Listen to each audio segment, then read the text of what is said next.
আসসালামু আলাইকুম ভিউয়ার্স।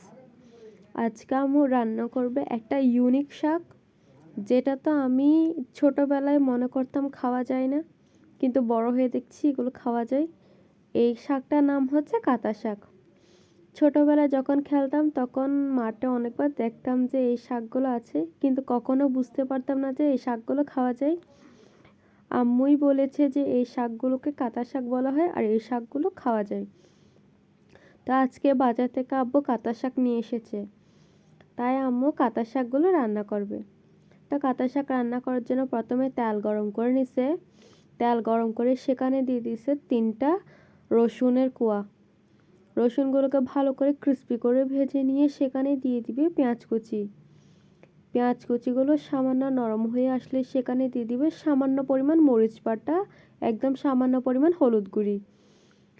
তারপর পেঁয়াজ, মরিচ এবং হলুদকে ভালো করে নেড়ে চেড়ে সেখানে দিবে ছোট ছোট চিংড়ি মাছ, যেগুলোকে মেথিসে বলা হয় আমাদের চট্টগ্রাম ভাষায়, বা ছোট চিংড়ি মাছ আর কি।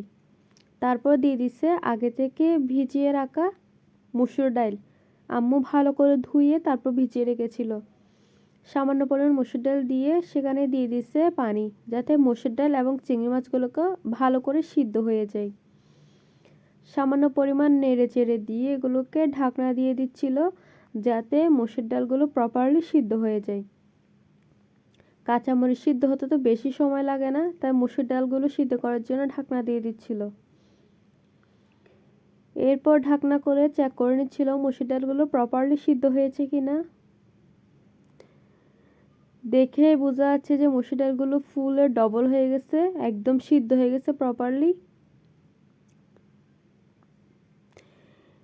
মসুর ডালগুলো প্রপারলি সিদ্ধ হয়ে গেলে সেখানে দিয়ে দিব লবণ।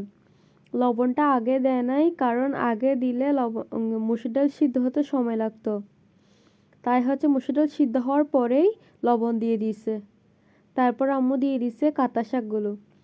এগুলো হচ্ছে কাঁতা শাক, আমাদের অঞ্চলে কাঁতা শাক বলা হয়। আপনাদের অঞ্চলে কী শাক বলা হয় অবশ্যই কমেন্ট করে বলবেন কিন্তু।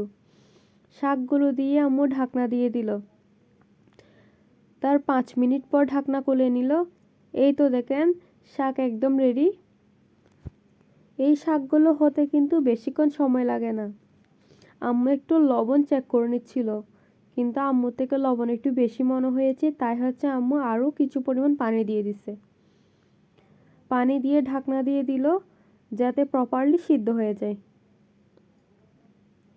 আবারও ঢাকনা খুলে আম্মু চেক করে নিছে, এখন ঠিক আছে। এই তো রেডি আমাদের শাক।